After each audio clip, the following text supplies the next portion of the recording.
Okay, well, good afternoon, everyone, and welcome to this Friday lunchtime webinar from Posturite. I'm John Reed, and I'll be taking the anchor role for today's talk. And in fact, for our webinar today, we have a speaker who's been with us a couple of times before, and I'm very pleased to welcome back Ed Milnes from Guildford Ergonomics.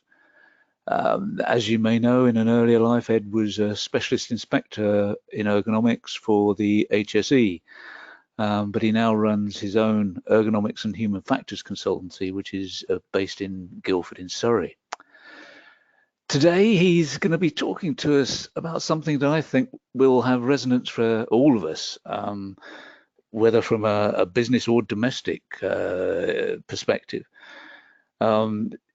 It's the use of mobile technology. And for some people, there's one or two aspects of that mobile technology which never seems to leave our hands. He's going to be talking to us about the technology, about its risks, and the challenges that it presents to us. Now, I'm sure you're all familiar with the routine by now, so if you have any questions either during or after the presentation, then please type them into the box on the right of the screen, and then afterwards I'll put as many of these as I can to Ed for some answers. And if not, we'll put them on the website with a copy of the webinar early next week. So let me now hand straight over to Ed for his presentation on the challenges and risks of mobile working. So Ed, it's over to you. Thanks very much, John. Hello, everyone, and thanks for joining the session, where, as John's explained, we're going to be looking at mobile working and mobile device ergonomics, and how we can manage the musculoskeletal risks that come with those. So thankfully, John's given me a bit of an introduction there, so I don't really need to go into any more detail, but since 2015, when I left HSE, I spent quite a lot of time focusing on this as an issue, mainly because in their raw form, I think from a physical ergonomics perspective, these devices, so we're talking about laptops, phones and tablets, are a bit of a ergonomic disaster zone. And just to frame this a little bit, I'm going to start with a slide. Okay, so here we go. So this is a little extract from the latest Apple iPhone user guide. So this kind of issue is actually acknowledged by the companies themselves. And here we can see tucked in between something about not exposing your phone to helium and not relying on your phone for life support in case it crashes. There's a little bit here about repetitive motion. So it's actually quite an open and telling piece. It's a simple statement, an acknowledgement that there's a potential risk there. But of course, from a risk management point of view, we don't want people to get to that stage in the first place. We want to make sure the steps are taken to get people to use devices in ways that don't cause them pain and discomfort. Okay, so there have been a couple of previous webinars, Posturite webinars, touching on some of the issues of agile and remote working, and they're worth a look at if you've not already seen them. So they're available on the list on the Posturite website. But in this session, I wanted to cover some new ground or look at things a little bit differently, perhaps. I've done quite a few talks on this area over the last 18 months, and I'm always conscious of not wanting to repeat myself too much. So I thought in the first instance, it might be useful to quickly just go through some of the definitions. Some of the terms around the use of these devices get thrown around a bit and sometimes kind of used interchangeably, but I think it's helpful to draw out the distinctions between them because ultimately I think it helps frame more clearly what we're talking about today from the physical ergonomics point of view. And then I'm going to look a little bit at the evidence base, what actually are the risks of MSDs relating to these devices. We know from sort of ergonomics first principles that there are potential issues here, but we're going to look at what the research so far has actually flagged up. And then we're going to look at the issue from an employer's point of view. I don't want to get too bogged down in the kind of legal aspects, but I want to focus a bit on the challenges faced by organizations in dealing with these issues and the kinds of practical steps that they can take. Okay, so starting with agile working, this is probably a term that everyone's familiar with that's tuned in today, hopefully. It's a very broad term. It's often used in a range of different ways, but ultimately, as you can see from that definition, it relates to process and workflow and things like information flow just as much as physically where and how you work. So it's come to be used as a bit of an umbrella term to convey things like the use of breakout areas, working at home, etc. But I think it's important to bear in mind that in an agile working process or organization, you can still spend significant amounts of time at a conventional DSE setup. So in terms of kind of framing the issue from an ergonomics point of view, it's perhaps not necessarily the best term to use. And then we've got terms like remote working. So remote working is really just doing things the same way, but away from the office. So you could be working in exactly the same kind of way, but at home or perhaps at a client site and so on. And then there's flexible working, which is more concerned with the contractual arrangements. So this is, about the kind of hours and days, etc., that people work and how flexible those aspects of their contract are. So again, these kinds of terms don't really capture the physical ergonomics aspects particularly well, because you may be doing either of these things, like agile working, remote working, flexible working, but still be working in actually quite a conventional DSE arrangement. So what we wanted to do was coin a term that really captured that, and this was it really, mobile working, which we defined as any work-related use of a laptop, smartphone, tablet, or other portable DSE, either at or away from your desk. Because if you're using these kinds of devices at your desk, then you're still exposing yourself to the kind of issues, the MSD issues that they present, just as much as if you're using them at home or at a client site or in a cafe and so on. So the exception to this is where laptops are used at a designated desk, in which case the normal rules really should apply. So with that in mind, we've kind of put together the CIEHF guidance, but before we just jump onto that briefly, you can see from this, it's just a very simple graphic just showing how mobile working, so the physical use of these kinds of devices spans across all these various different terms. And we've got other ones as well that aren't even included in here, like smart working and so on. So that's the kind of essence of what we're focusing on, really. And with that in mind, we put together, myself and colleague Sarah Tapley, we put together this guidance. I'm not going to focus on this in a lot of detail today. I'm just flagging it up. If you haven't seen it, then I'd say you can download it for free at the Institute, the Chartered Institute website, so ergonomics.org.uk, or from the mobileoffice.guru website. And I will briefly come back to that because I've covered it in a number of presentations. I didn't want to dwell on it too much. Okay, so getting into the kind of meat of the presentation, really. So what are the risks? What's the evidence base? I think this is important for a range of stakeholders, from a manager who's looking to do some form of risk assessment on this kind of issue or provide equipment, all the way up to sort of regulators who may be looking to develop guidance and so on. So there's a lot of stakeholders involved. There's various different streams of research that's going on in terms of mobile devices, and how they affect our lives. There's been a lot of research on the sort of mental health effects and how they affect our lives in a kind of broader, holistic way. And MSDs, so musculoskeletal disorders, are just one such stream. And then another important one that I touch on again in a little bit is smartphone addiction. So there is such a thing. There's a scale to measure it. And its relationship with mental health is an important one, I think. But research is ongoing. I mean, for example, this is a very recent piece of research which flagged up that, one of the findings was that for every hour using a phone, they found that there's a 4 to 7% increase in the likelihood of MSDs associated with that use. So that's research by Toe, who's quite a keen researcher in the field. Okay. But before we get into the challenges, into the actual evidence itself, that there's some major challenges to the research. I mean, for something that we do so much, so publicly, it's actually really hard to get good, reliable information about how we use them and the kinds of effects that they have on us.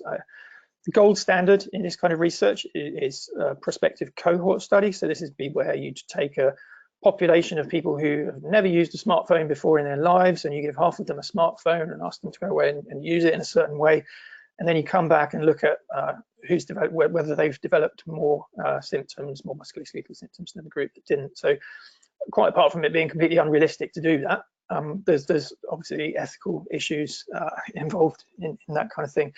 But we've also got the types of study called case control studies or cross-sectional studies.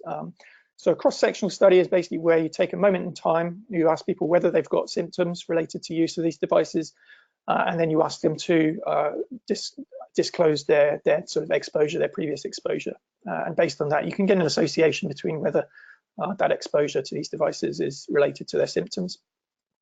In a similar kind of way, a case control study is where you split a group of people out into people with symptoms and non-symptoms, and then you look at their history of exposure, and based on that, you get an odds ratio about what the likelihood is of that kind of exposure having been associated with those symptoms. But these kinds of studies are fraught with difficulty because there's so many variables that may affect whether somebody develops a musculoskeletal issue related to their device use, things like time on device, average duration for each pickup, type of use, even the type of device that they're using, so the screen size, the weight of it, and so on. All these things could have potential impact, and they're not insurmountable, but there's a lot going on there. And so to control for all of these things, you'd end up splitting your sample pack so much that you'd need hundreds, if not thousands and thousands of people in the study. So it becomes very expensive and quite fiddly and difficult to control failure. And then we've not even got into the reliability of the data, because most case control studies of this type have been questionnaire based, so self-reported questionnaires where people are explaining what sort of symptoms they've got, the levels of pain, and the level of use that they've made of their phone, and that in itself is a very inherently unreliable measure.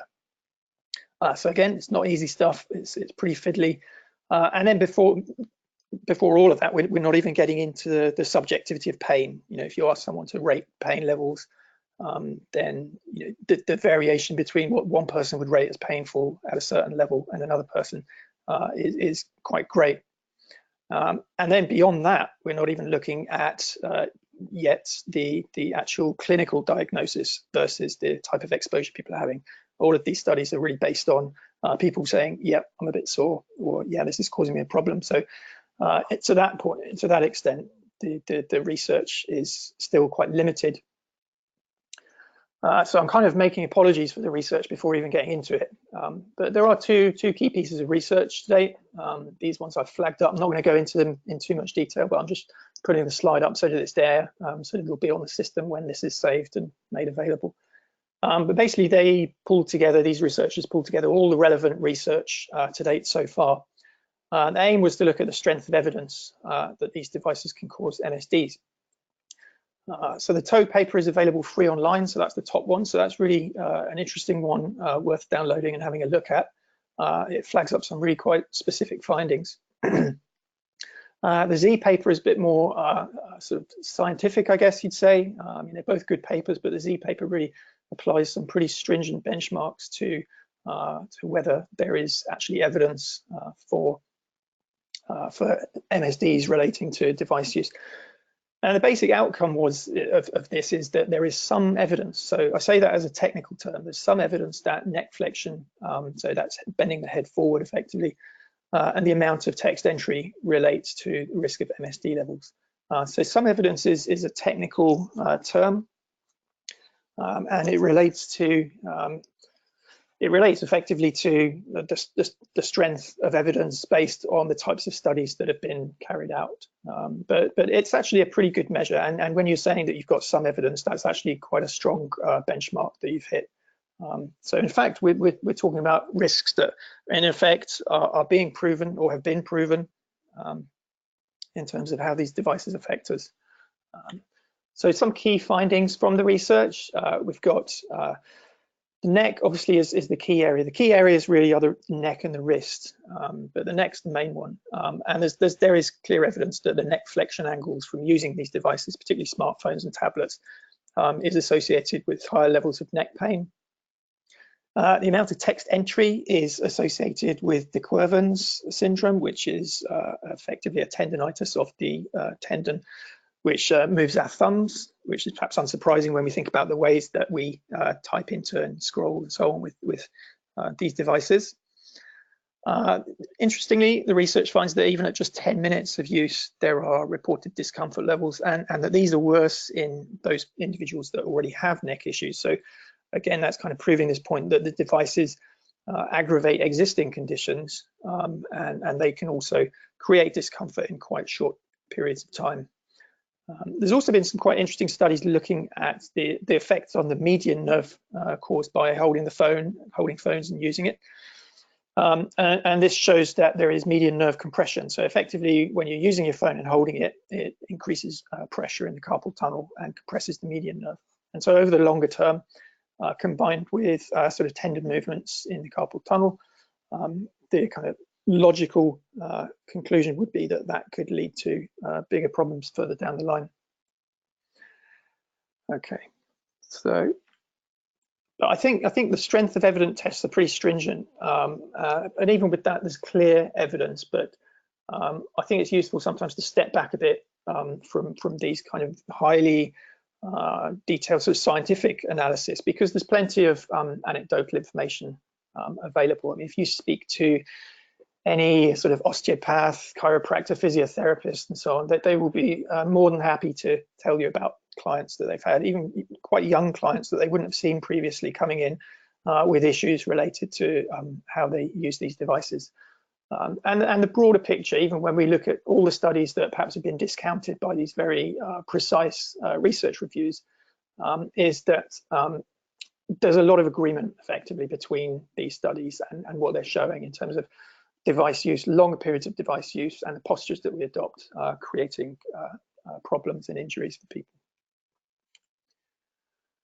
So really, based on that, I mean, even with, although there's evidence from those research reviews that there's some evidence, the question is, I mean, even if we suggest that that evidence is particularly strong, what do we do? Do we just sit and wait for a sort of perfect set of epidemiological prospective cohort studies when people are actually suffering from MSDs from these devices? Or do we take a more proactive approach and say, actually, that there's evidence, it's not perfect, but there is quite a lot of it, it corroborates, it maps accurately to what we'd expect based on what we know to be well-established ergonomic and anatomic principles. So we should do something to manage the risks. So if we look specifically at the neck and the kinds of effects that, that could come into play, we can see that the neck issue could range from a sore neck to some quite severe outcomes. So at the lower kind of end of the range, you've got things like tension headaches, migraines from tension in the muscles across the neck. And then as we get a bit more serious, you potentially got loss of movement range and comfort and also safety implications. And this is an interesting one because often the people who would be using these devices, particularly people who are in a traveling role, are also you know, on the road, and so there's going to be safety implications if they're suffering issues with their necks because of the visibility issues when they're traveling and so on. That's quite a specific little aside. But then as we get more serious, we've got things like cervical neck dysfunction, instability of the facet joints, misalignment of the facet joints, and this can affect the vestibular system. So this can have all kinds of effects, from things like coughing and choking to woolly heads, visual disturbances and dizziness and so on. And then as we get to even more extreme conditions, you've potentially got nerve impingement. So this is either inflammation or disc bulges pressing on nerves. And as you can see in the diagram, you can see how important this area of the neck is, the cervical spine. And you can see how the nerves that exit the spine in that area travel all the way down the hand. So you're potentially talking about referred pain and loss of function all the way down the arms, into the hands, fingers, and wrists. And then over a long period of time, potentially, we're always also talking about cervical disc degeneration, in which case any of these kind of outcomes is possible. So in short, it's really important that we look after our necks as best we can, which sounds a bit obvious, but our devices are potentially putting them at risk when they're in their raw form. And we're not just talking about a bit of a sore neck, we're potentially talking about quite a long-term chronic conditions that can affect people's quality of life. So just very briefly touching on what legally needs to be done by employers. The first thing to say is that the DSE regulations do absolutely apply to mobile DSE, providing it's in prolonged use. There's no hard and fast definition in the L26 guidance on what prolonged use actually means, but it refers us back to definitions or criteria such as habitually in use, so whether the device is used more or less daily, whether you have to transfer information quickly to or from it, whether it demands high concentration and attention, whether you're dependent on it. So these are all, these first set of bullet points, we'll come on to the last one in a minute. They're all very much things that people, I think a lot of people will be able to relate to in how they use their devices for work activities. And then we come on to the duration. So I think this is one area where we still need to have some sort of debate as a discipline, I think. The idea in the guidance is that at the HSE guidance effectively is that at 1 hour of use effectively triggers the need for the regulations to kick in and risk assessments to be done and so on. But a couple of points on that. I mean, that 1 hour relates predominantly to a conventional desk setup when it was first introduced. And research indicates that pain effects can occur with mobile devices in much shorter time frames than this. So I think it's fair to push back on that and ask the question, you know, where did that 1 hour rule really come from in the first instance? And if we knew that, we'd be able to have a better idea of how applicable it might be to mobile devices or not. My own personal view is that I think the time trigger effectively needs to be significantly lower, and that's what we've suggested in the guidance.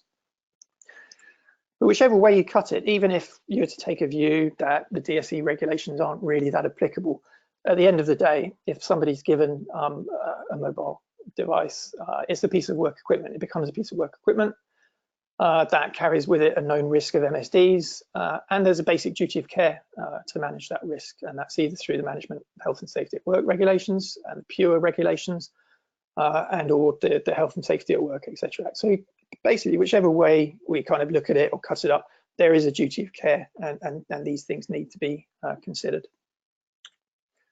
So challenges for managers, there are many, but the first thing that needs to be done really is to select the right kit for the job. Considering key aspects like screen size versus the type of work that's going to be done on it, the weight and bulkiness of the kit or the device in terms of, you know, how it's going to have to be transported from A to B, and also what sort of ancillary aids are needed with it, so whether they're compatible with the devices themselves. And there's help with these aspects in the mobile working guidance. But on a broad level, I think it's important to say that it's really important that health and safety managers or someone in that kind of role considering the ergonomic aspects are in the loop when purchasing decisions are made, or potentially you can end up with really expensive mistakes and quite unhappy users where kit just simply doesn't match the job that's being done. The second thing is to keep an eye on mission creep as well. This is a challenge, is that these devices are so versatile now that you can foresee situations where apps, you know, keep getting added and added. So you start off with maybe doing your time booking system in there, you start communicating with colleagues on it, then you start maybe booking meeting rooms and so on and so on. And cumulatively, the amount of time actually spent on some of these really less suitable devices can increase. So that's one aspect. The other one is that people are out of sight, out of mind. So a manager's team are you know, out on the road doing their work, and it's very hard for the manager to understand or to know how people are actually working, and that's a real challenge because without that knowledge, they can't advise as well, and there are ways to overcome it, but I think that's certainly a challenge for management. And then we've got kind of high level stuff. So we've got operational managerial things like how does the policy actually match up to the equipment that people are now using? For example, a policy might be unrealistic or out of date, not really recognize and reflect how people are working with these kinds of devices and what their needs are. And then there's my I have many little hobby horses, is this idea of the culture of how we actually use our devices. And I think it's a broader societal kind of thing, really. We're sold devices under the impression, we're given all the imagery around them points to them being fine to use in their raw form. So that's, you know, laptops without stands and so on. But really, if you're going to use them for significant periods, they're not. But we're just culturally, I don't think we're at that point yet of recognizing that. It's not embedded in culture. These are still seen as just devices of convenience rather than comfort. So what kind of action can we take?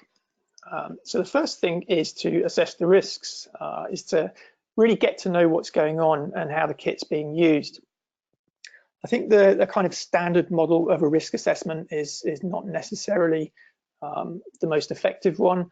I mean, obviously, if people are out and about, they're going to be going to different sites, they're going to be using equipment in all kinds of different environments, and it's unrealistic to expect to be able to focus on each one of those you know, with any kind of real accuracy. But I think the assessment that we've put in the guidance is really aimed at managers having that conversation with their employees and working out how generally they're working, and even doing it at a team level. So if you've got a team of people out and about or using these kinds of devices, just discussing it with them and saying what are the kinds of issues they're facing from a comfort and usability point of view.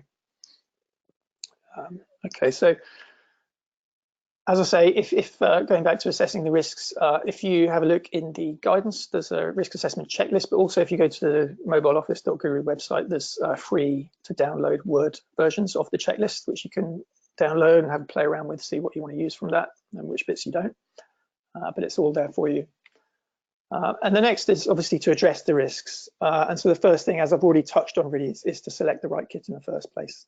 So that's primary and secondary kit. So primary is the device itself, and then secondary ancillary kit is the things like laptop stands, external keyboards, and so on. But it's important stuff because, I mean, I had some work with a client who gave out laptop stands which were not portable, but at the same time their staff were going out and working in all kinds of different environments where it would have actually been useful to have something a bit more easy to carry around with them. And then I think it's important to set clear boundaries as well of when mobile working isn't expected. So in the same way that with manual handling or something like that, you ideally be saying to people doing it, you know, if you get to a client site to drop off this pallet and you find that you can't do it without putting yourself at risk, then you turn around and come back. Mobile DSE users should also be given, I think, a clear steer on being able to just say no.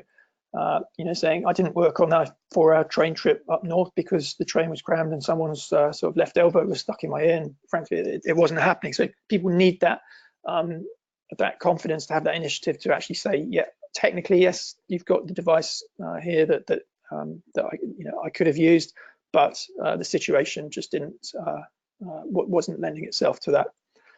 And I think also to prevent this and the idea of mission creep, it's important to define what tasks are actually being done on these devices and how you and setting that out clearly at sort of team level. Also from an agile point of view, again going back to this kind of broader term, I know from contact that I've had with a range of clients is that very often offices now when they're refitted, which can happen in quite short order, I think generally 10 years I think is about the turnaround time for refitting in many cases. So the emphasis now is on kind of very often creating these big areas, breakout areas, in line with this kind of agile philosophy. But actually I think we should, as a discipline, sort of push back on that and say we need to be cautious about creating these big areas that will end up being used intensively with mobile DSE when they're not really appropriate for that kind of use and they're not particularly comfortable or well set up for people to do that. So some more action to take is potentially, looking at the way senior management and executives and so on set a good example. I think as with any sort of health and safety issue, what you want is to have an absolutely clear, visible sort of example of senior management taking these issues seriously. So using laptop stands and so on when they're in the office or when they're visiting client sites and so on. It's important as well to have a sensible DSE policy. So these kinds of aspects of the way management use these devices could also be in that. So to have a sensible policy and stick to it. So again, on the mobileoffice.guru website, there is a template policy which you can download and have a play around with and see how that fits into the way you do things. But effectively, it should anticipate scenarios and advise on how those scenarios should be dealt with and how they're going to be managed. It might form part of a standard DSE policy, but there's no reason why it needs to. It might be clear, in fact, to split it and have it standing alone. And then there's training, which we can't kind of ignore, is important. And I think it's actually very useful for mobile workers to have this kind of training, this kind of user awareness training. And obviously it's part of the DSE regs that users need to be trained in what the risks are and how they're being managed. So thinking about that slightly differently, I think mobile device use is a kind of cross-generation issue. And so something that I thought might be quite nice would be to actually consider holding mixed generation training sessions. So you could have, if you have your bring your child to work day, for example, during the year, you could have that date set for when you have this training. So everyone's there. So you're actually training potentially the next generation of workers to use their devices in safer ways. And also it means that when the parents get home, they're going to be badgered by their children about setting up correctly, and it kind of works this both ways. It becomes a kind of team effort to do these things in sensible and comfortable ways. Just a thought. Also, mixed manager and user training sessions I think are really important because it helps managers understand how users are actually using these devices and the barriers to safe use that they face, the challenges that they face. So that's it's a good opportunity for that conversation to take place. Other things you can do, it's easy perhaps a little bit to be a little bit cynical about things like digital detox, which I know the term that gets used a little bit, but I'm using it in the loosest sense here as a kind of initiative to get people to cut down on use. Surveys repeatedly show that there's a high percentage of people who want to cut down on their phone use. And so things like setting time on device targets at a team level or at individual level could be quite a nice way to go. And potentially on the well-being aspect, so the broader well-being aspect, in more extreme cases, there might be a need for people to have even more support than that, which may sound odd, but there is, as I said, this sort of smartphone addiction scale. There is such a thing. The addictions, it's not in the DSM manual because that's the manual of mental health issues and diagnosis, because the view is it's the apps and the functions that people are addicted to, not the physical device itself. So there's been a bit of kind of argument about that, but essentially there is potential for people to become addicted to them. And it's probably more widespread than we think. And in those cases, you could look at helping people out by perhaps helping them address any underlying sort of mental health and well-being issues that could be leading to that more prolonged and high-level use of the devices. So these are just some thoughts, and hopefully that's been useful. And I've just about stuck to time, I think. Only just. And hopefully it's triggered some ideas. And now I think if we've got time, we can have a look at some questions. Thank you very much. Well, thank you very much, Ed, for that. That was an excellent presentation with, as you say, a lot of useful information for us to take on board. And perhaps not surprisingly, I've got no question with any of it in the sense of it not being appropriate. I think there's one aspect, though, I want to sort of make about it, Yep. which is a lot of your ideas are what might be seen as being a bit idealistic, in that we're going to get people to actually tell their manager that they haven't got the space to do it, or whatever, at home or on the train, as you were saying. I mean, I think it is a cultural issue at the moment, that is probably where most people will feel they haven't got the authority. They can't tell their manager, I couldn't do it. But it is going to take time. Am I right in that view? Yeah, absolutely. I think the first thing is to have a kind of broader kind of cultural acknowledgement that there's risks there, and I think this issue of expectations is an important one. I think other countries are kind of more maybe focused on this. I know abroad in Europe, there've been initiatives. Some kind of large organisations have done things like saying, okay, between certain hours in the evening and the morning, we're going to have our servers completely switched off, so we're not going to be sending and receiving emails and so on. And Yeah. there's been that. And I think when you start introducing initiatives like that, it kind of raises the profile of this issue, and maybe those kinds of steps could help sort of empower people, or make them feel more comfortable with pushing back against mobile working in situations that really aren't that comfortable. Yeah. And I mean, I love your idea of having mixed manager worker, or even generation parents, sort of not courses, but sessions. Certainly the managers mixing with the users would hopefully get a better understanding of what the problems are. Okay, and indeed we've had one question asking, well, really talking about that, because the workplace initiatives, the way not just the IT department but the whole work system comes up with ideas that we can actually digitize a lot of this, whereas perhaps we don't need to. But how do we get the balance right, especially when the question that says, especially when staff are hot disking or working from home? How do we control this explosion of digitization of things? I'm glad I can ask you that question, because I don't think I've got an answer. Yeah, no, it's a really tough one, and I don't, in all honesty, I don't know whether we can, and I think it may just come down to ways that we interact with the digital environment, with the information itself, rather than the way that information is used, whether it's paper-based or whether it's now kind of digital.